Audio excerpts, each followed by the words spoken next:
one friend of mine, man, I mean, the guy's an amazing mountaineer. He's climbed out K2 and all these places in the Himalayas. I mean, the guy's that kind of guy, you know, and he married this really sporty lady, and, you know, they got 3 kids. He left her because he found somebody else that was better, you know.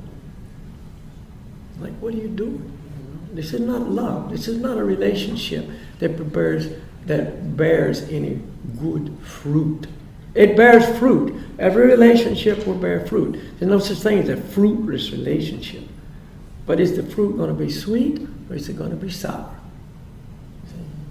Rotten fruit is no good for anybody. So let's get to the real nitty-gritty. I, the spirit soul, must have a loving relationship established between myself and the Supreme Lord for me to be truly happy and truly satisfied. That's a fact. I like it, I don't like it, that's an eternal fact. And it will never change. And until I have that true, real relationship, I'm not going to have it. And when I'm not going to have it, I'm missing the real essence of life. I'm missing life. See? We don't even know what life is until we have that. See? So, we have to step out of our normal approach to happiness and pleasure and satisfaction. Get out of the middle and put ourselves on the perimeter, circulating around the real person that should be number one in our life. God Himself. He should be in the middle of my life. I should be doing what I'm doing because it's pleasing to Him. That's when my life becomes real. That's when I start knowing what life is all about. That's when I have a reason to live. If I don't have that, I don't really have a reason to live, to keep trying to enjoy and fail, to keep taking another birth and dying. Is that a reason to live? What? That's not a reason to live. Why do we get up in the morning? You see, if I'm just getting up to enjoy, many mornings I should have stayed in bed. It would have been better. And that's what a lot of people do. You know, now the world is such that many people never even come out of their rooms. They basically stay in bed for years. See, there's too much stress, pressure, anxiety, too much disappointment, no love out there. I hear this all the time. There's no love in this world, and it's true. No love as it should be. There's relationships, there's lust, there's sex, there's all these things which masquerade as love. It's not love. That's why the sexual revolution hasn't satisfied the world. See, we call making love, coming together, 2 people bringing their bodies into a certain situation and having fun. You see, and it's a physical, it's emotional, it can be very deep. But if it worked, if it really made us happy, who would be the happiest people on the planet? The prostitutes. See, the people who have the most sex would be the most happy. They're not. Their life is absolutely the opposite. And it's a really frustrating thing to learn these truths. You see? Because now what? I thought that was going to do it. You see, are those people the most happy people? Are their lives fulfilled? Are they really smiling in their heart? They're completely empty, devoid of anything of value. See? This is real. This is reality. Somebody asked me last night, what is reality? The truth is reality. And until we face the truth, we live in illusion. We're stumbling around in the dark. You see, making many, many mistakes. We all make decisions. You have to make decisions in life. You have to make choices. You can't avoid it. See, that's the way it is. You know, you have to make choices. And some of them are very big ones. Where am I going to go? What am I going to do with my life? Who am I going to marry? Who am I going to, connect my life with? What is going to happen here? I have to make those choices, you see. But if I don't have any knowledge, if I'm just walking around in the dark, I'm going to make a lot of choices, but really bad ones, and come up short, see. So if I turn my ears away from all the lies and turn my ears toward the absolute truth, hear that truth and apply it to my life, now I can make the right choice. I have to educate myself. I have to be a person who's willing to say, I don't know anything, but I want to know the truth.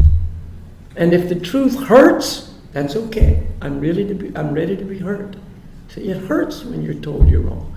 It hurts when you realize everything you've done with your life was the wrong thing. It hurts a lot.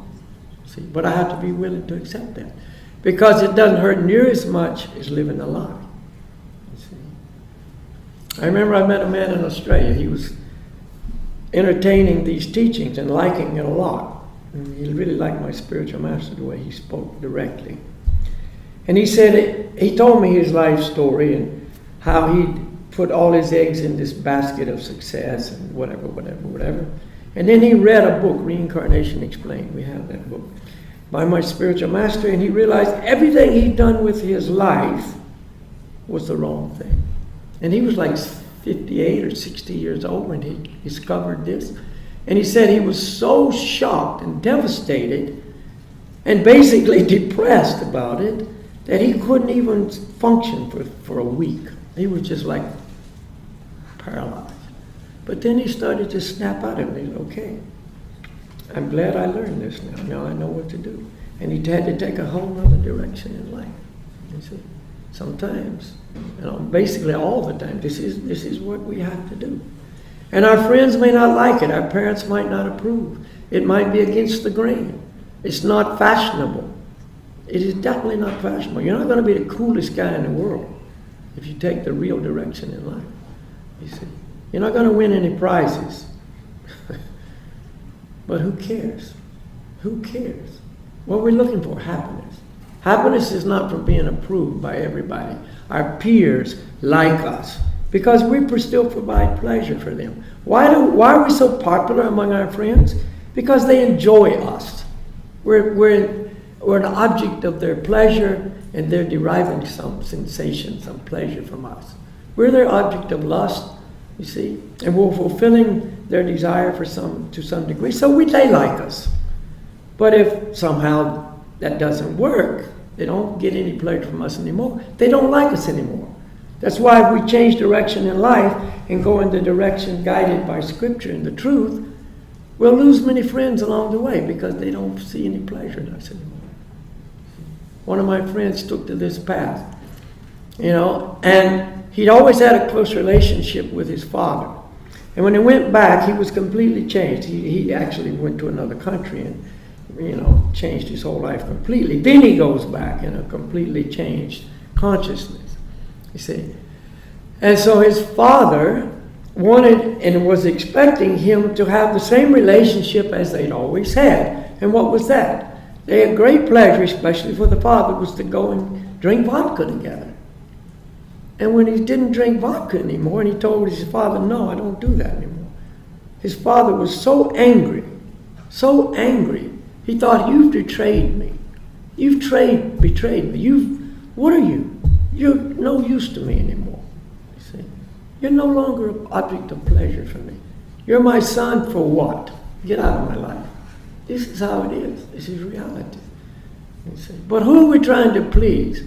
All the people that we become the puppets of, that they pull the strings and we dance their dance, always worried about will they like me or not, trying to put on a false face that we think they'll accept and go, yeah, you're cool, man, we like you. Or are we trying to have a real life of our own, where we have a heart that's filled with satisfaction? What are we trying to do? You see, there's no anxiety in loving God. There's nothing but anxiety in everything.